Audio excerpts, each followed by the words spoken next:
कई बार कुछ ऐसे साइंस होते हैं जिन्हें देखकर हमें लगता है कि हमारे बच्चे को ऑटिज्म है, लेकिन एक्चुअली में उन्हें ऑटिज्म नहीं होता।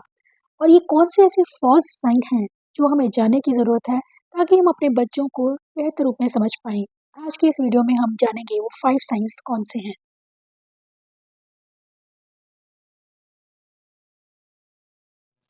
हेलो, मैं हूँ हरप्रीत। आज हम बात करेंगे ऑटिज्म के कुछ फॉल्स साइन के बारे में। फॉल्स का मतलब है कि जो हमें लगता है कि बच्चे को ऑटिज्म है, इंडिकेट वो ऑटिज्म को करते हैं क्योंकि सिम्टम्स कुछ इस तरह से हमें दिखते हैं, लेकिन एक्चुअली में उन्हें ऑटिज्म नहीं है।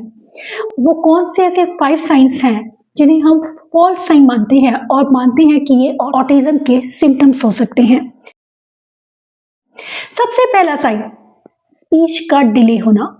अक्सर हम बच्चों की स्पीच, अगर बच्चा बोलता नहीं है तो हमें लगता है कि हमारे बच्चे को ऑटिज्म तो नहीं है, बिना ये जाने कि इनमें डिफरेंस हम नहीं जानते हैं कि स्पीच डिलेड बच्चा है वो कैसे रिएक्ट करता है, या ऑटिज्म है बच्चे को तो उसकी क्या प्रॉब्लम्स है।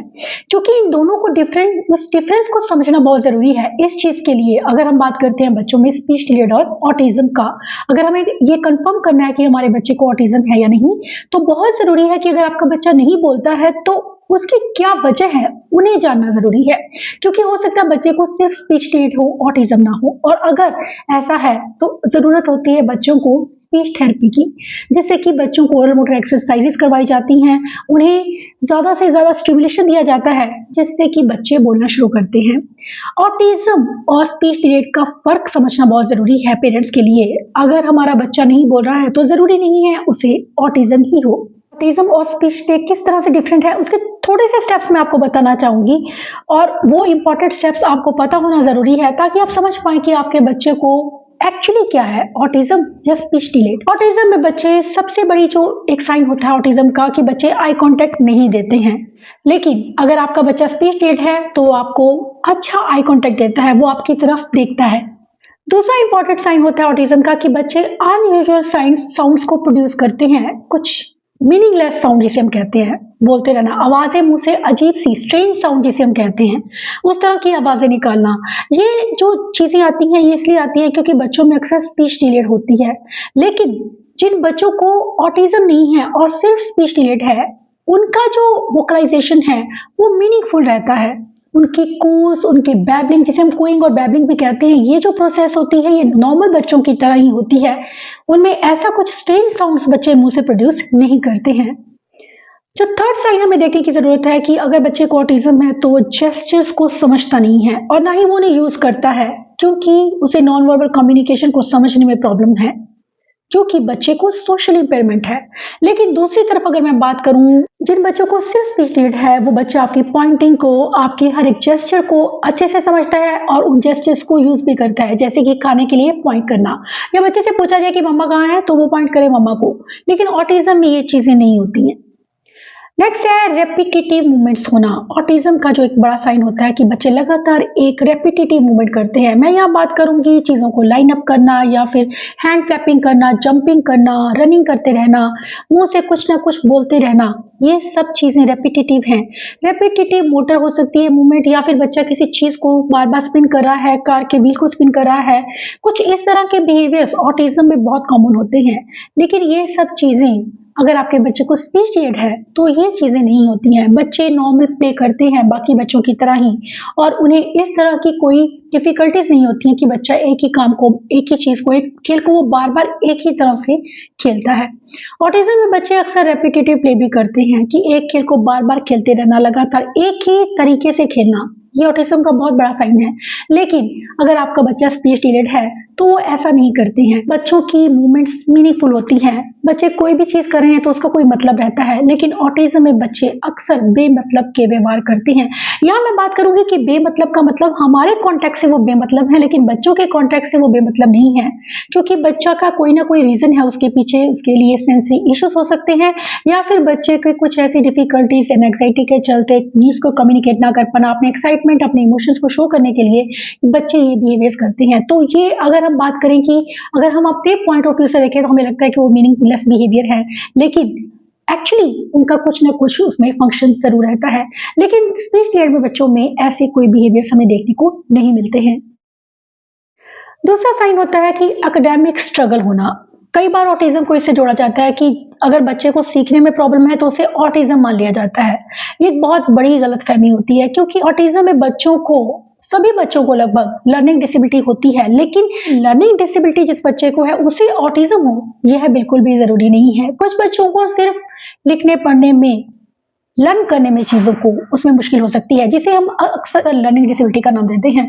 और लर्निंग डिसेबिलिटी के लिए हम बच्चों को कुछ ऐसे एक्सरसाइजेस करवाते हैं उनके लर्निंग इश्यूज को रिजॉल्व करने के लिए। उन्हें ओटी देना, उनकी राइटिंग स्किल्स पर काम करना, उनकी रीडिंग स्किल्स पर काम करना, ताकि बच्चे सही से चीज़ों को पढ़ना और लिखना शुरू करें। इससे बच्चों की समस्याएं काफ़ी कम हो सकती हैं। लर्निंग डिसेबिलिटीज के इश्यूज बच्चों में कम किए जा सकते हैं और रिजॉल्व हो सकते हैं पूरी तरह से, अगर अर्ली एज में ही उन पर ध्यान दिया जाए। दूसरी तरफ ऑटिज्म में ये चीज़ें एकेडमिक को लेकर स्ट्रगल करना, ये एक चीज़ तो रहती ही है। ऑटिज्म में बच्चे लगातार एकेडमिक के लिए, चाहे वो राइटिंग की बात है या उन्हें लिखना है, पढ़ना है, हर एक चीज़ में बच्चों को कंसंट्रेशन की ज़रूरत होती है। लेकिन ऑटिज्म में बच्चों का कंसंट्रेशन कम होने की वजह से बच्चे चीज़ों पर फोकस नहीं कर पाते हैं। कुछ उनकी ऐसी फाइन मोटर डिफिकल्टीज हैं, सीटिंग को लेकर इश्यूज हैं, जिस वजह से बच्चों के लिए लिखना पढ़ना या एकेडमिक मुश्किल हो सकता है। थर्ड चीज़ है कि अगर बच्चा बहुत ऑर्गेनाइज है तो हम उसे भी ऑटिज्म का नाम दे देते हैं। जैसे कि अगर कोई बच्चा कोई चीज़ को बहुत संभाल के रख रहा है, बहुत सफाई पसंद है, चीज़ों को वापस अपनी जगह पे रख रहा है, तो हम उसे भी ऑटिज्म कह देते हैं। क्योंकि कई बार बच्चे ऑटिज्म में, कुछ बच्चे बहुत ज़्यादा ऑर्गेनाइज्ड होते हैं, चीज़ों को वहीं पर रखना पसंद करते हैं, लेकिन चीज़ों को सिर्फ एक ऑर्गेनाइज करना और एक चीज़ को बिल्कुल उसी ढंग से, उसी तरह से रखना, इसमें फ़र्क होता है। तो हमें ये चीज़ बच्चे के बिहेवियर को ध्यान रखने की ज़रूरत है कि अगर आपने कोई चीज़ नीचे गिराई है, उसे देखिए कि क्या बच्चा वापस उसी तरह से उसी जगह पर रख रहा है। और जो ऑर्गेनाइज़ बच्चे होते हैं, नॉर्मली जो बच्चे होते हैं, वो उठाकर ऊपर रखेंगे, वो इतनी क्लोज़ली चीज़ों को नहीं देखते हैं। लेकिन ऑटिज्म में बच्चों को इस चीज़ को लेकर भी बहुत इश्यूज होते हैं कि चीज़ जैसी है उन्हें वैसी ही दिखनी चाहिए। अगर मैं एग्जांपल दूं तो कई बार मदर ऐसा होता है कि मदर बच्चा उसे बंधे बालों में ही देखता है, लेकिन अगर मदर ने बाल खुले रखे हैं तब बच्चे को इशू होता है और बच्चा उसे कहता है बंद करने के लिए। इसे हम ऑर्गेनाइज नहीं कहेंगे, इसे हम कहेंगे कि बच्चे को एक चीज को एक ही तरह से देखने की आदत है और जब उसमें थोड़ा सा भी चेंज आता है तो बच्चे उसे एक्सेप्ट नहीं करना चाहते हैं।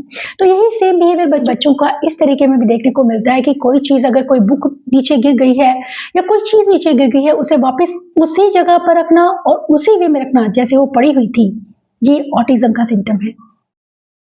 नेक्स्ट जो एक बहुत इंपॉर्टेंट चीज़ है कि कुछ लोग बहुत ज़्यादा अकेले बैठना पसंद करते हैं, अकेले टाइम गुजारना पसंद करते हैं, तो उसे भी हम कई बार ऑटिज्म का नाम दे देते हैं, लेकिन यह भी सच नहीं है। ऑटिज्म में अक्सर बच्चे अकेले रहते हैं, यह ठीक है, क्योंकि बच्चे अकेले रहना पसंद करते हैं क्योंकि वो किसी से इंटरेक्ट करना नहीं जानते हैं।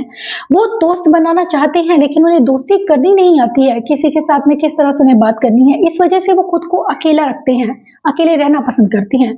लेकिन अगर आपके बच्चे को कोई और डिफिकल्टी, अगर आपका बच्चा सिर्फ खाली वैसे ही बैठा हुआ है और अकेले में खेल रहा है, तो इसका मतलब यह बिल्कुल नहीं है कि बच्चे को ऑटिज्म है। बच्चा किस तरह से खेल रहा है इस चीज पर बहुत डिपेंड होता है। आप बच्चे को ऑब्जर्व कीजिए कि आपका बच्चा किस तरह से चीज के साथ में इंटरेक्ट कर रहा है। कुछ बच्चे हैं बॉटल की कैप्स को उठाते हैं, फिर वापिस उसे लगाते हैं, फिर उसे निकाल दिया, फिर लगा दिया।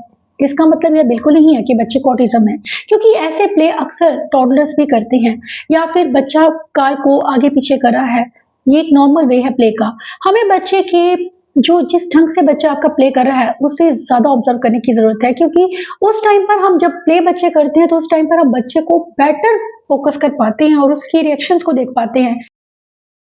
फिफ्थ साइन की बात करूं, सेंसी इश्यूज का होना। अगर बच्चे को सेंसी इश्यूज है तो हम उसे डायरेक्टली जोड़ देते हैं ऑटिज्म के साथ में कि बच्चे को ऑटिज्म है, लेकिन ऐसा नहीं है।